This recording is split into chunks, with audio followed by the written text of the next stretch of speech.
एक बार एक आदमी की मृत्यु निकट आ गई और मौत का दूत उसे लेने के लिए आ गया, मगर उस आदमी को पता नहीं था कि आज उसकी मौत का दिन है। मौत का दूत बड़ी दूर से आया था, इसलिए उस आदमी के घर के बाहर बैठ गया जहाँ पर वह आदमी बैठा था। और मौत के दूत ने आदमी से कहा कि मैं प्यासा हूँ, मुझे पानी पिलाओ। अब ये आदमी तेज़ी से अंदर गया और पानी लेकर दिया, मगर इस आदमी को यह पता नहीं था कि ये मौत का दूत है और मुझे लेने आया है।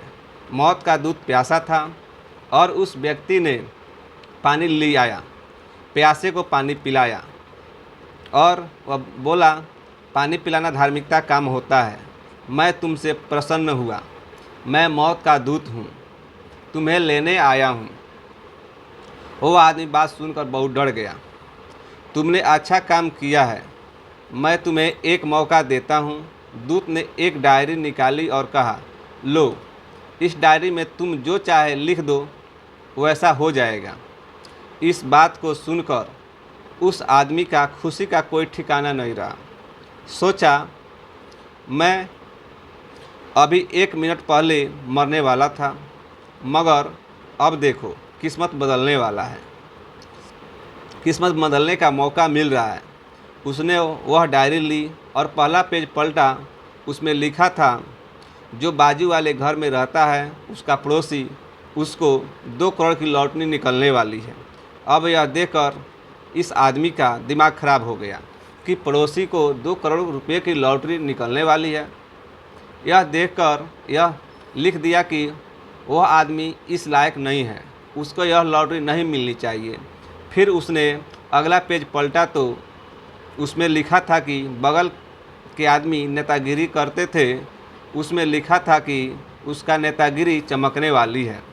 अब वह नेता बनने वाले हैं, वह तो उसके लायक ही नहीं हैं, वह नेता कैसे बन सकते हैं, वह उसके लायक नहीं हैं। अगला पन्ना पलटा तो उसमें लिखा था पड़ोसी के बारे में कि एक नई कार मिलने वाली है, तो इसने लिख दिया कि वो इसके लायक ही नहीं है, वो तो व्हीलर के लायक है, उसको कार नहीं मिलनी चाहिए, ये भी नहीं होनी चाहिए। अगला पेज पलटा तो उसमें खुद के बॉस के बारे में लिखा था कि उसका बॉस सुपर बॉस बनने वाला है, उनका प्रमोशन होने वाला है, हाई रैंक मिलने वाला है। इससे इस आदमी को और गुस्सा आ गया। ये कैसे हो सकता है, मेरा बॉस मुझे दिन रात परेशान करता रहता है। इसमें लिख दिया कि ऐसा नहीं होना चाहिए। अगला पेज पलटा तो वहाँ इसका नाम लिखा हुआ था और पूरा पेज खाली था। उस पेज पर इसको लिखने की बारी था। तब दूत ने डायरी ले ली और कहा कि तुम्हें 5 मिनट का समय दिया गया था, यह समय समाप्त हो गया। यह व्यक्ति हाथ जोड़कर क्षमा मांगने लगा और कहने लगा, मुझे माफ़ कर दो, ऐसा मत करो।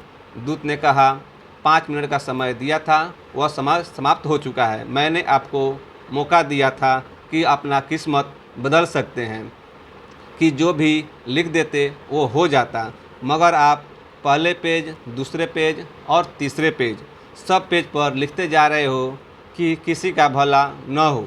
जो दूसरों का भला नहीं कर सकता, उसका भला कहाँ से हो सकता।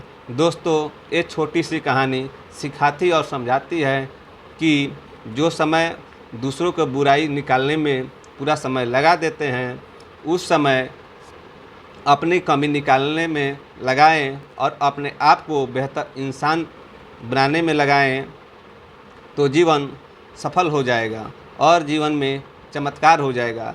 दूसरों में कमी न निकालने, बल्कि अपनी कमियों को दूर करें।